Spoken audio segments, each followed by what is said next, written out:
Passons maintenant à nos sujets d'actualité. D'abord, on va parler d'amiante. L'amiante, vous savez, qui occupe actuellement l'avant-scène politique au Québec. Et vous savez qu'on attend également incessamment la déclaration ministérielle qui va édicter les principes directeurs qui devraient conduire à transformer un peu plus au Québec cette amiante que les producteurs retrouvent. Du reste, cette semaine, les 5 compagnies d'amiante ont commandé une étude de faisabilité de façon à tenter de savoir si vraiment il est possible d'augmenter la transformation de l'amiante au Québec.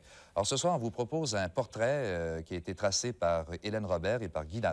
Finalement, quelque chose qui va nous dire au fond ce que ça représente, l'amiante au Québec.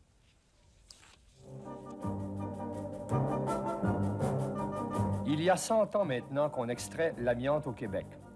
Les importants gisements découverts dans les cantons de l'Est ont radicalement mis fin à la vocation forestière de toute une région qui n'est de plus en plus que trous et bosses autour de petites villes. Ce minerai miracle s'appelle l'or blanc. Sa fibre peut se tisser comme du chanvre et son nom, qui vient du grec, indique sa principale qualité. Il est incorruptible et le feu ne l'atteint pas. Il y a bien 400 millions d'années que les dieux ont déposé ici cette roche précieuse à la surface savonneuse. C'est une variété de serpentine. Les caprices du hasard et les mouvements de la croûte terrestre lui ont donné une qualité exceptionnelle. L'amiante québécois est renommé. Une première transformation du minerai a lieu tout près de la mine et l'on obtient une masse de fibres plus ou moins longues qui seront matière à 3000 usages. L'amiante, disons, au début du siècle, on ne produisait que l'amiante à très longue fibre, ce qu'on appelle aujourd'hui la classe numéro 1, qui est une fibre qui pouvait aller de 1,5 pouce jusqu'à 2 pouces de longueur. On y fabriquait des tissus, sans support.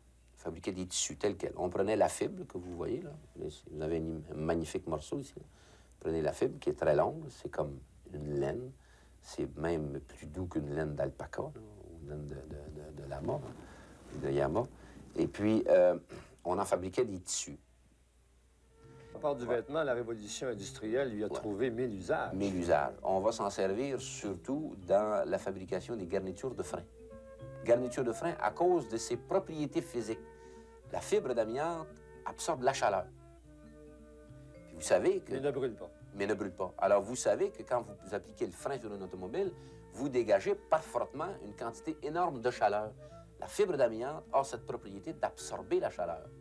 On va se servir de la fibre d'amiante comme liant. Si on veut fabriquer un produit de ciment, un produit de béton, en économisant sur le béton, on va essayer de placer dans le béton un liant. On va essayer d'y mettre un ingrédient qui fait que les grains sont liés ensemble.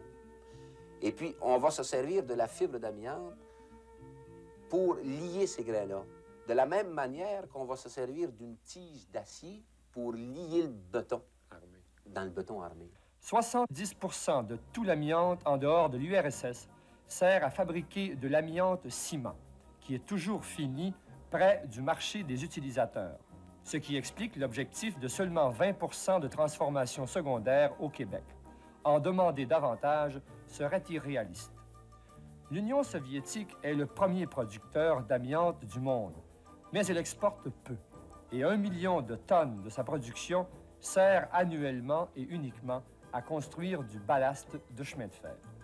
Si on exclut ce dernier type de production, le Canada demeure le principal producteur d'amiante du monde et les mines du Québec fournissent 85% de cette production. En 1976, la production mondiale totale d'amiante a été de 5 708 000 tonnes courtes.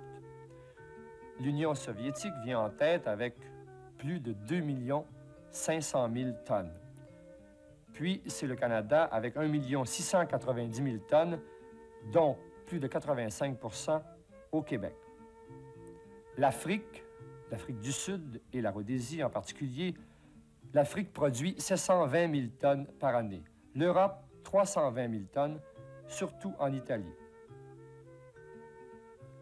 Seulement 5% de l'amiante canadien est transformé au pays.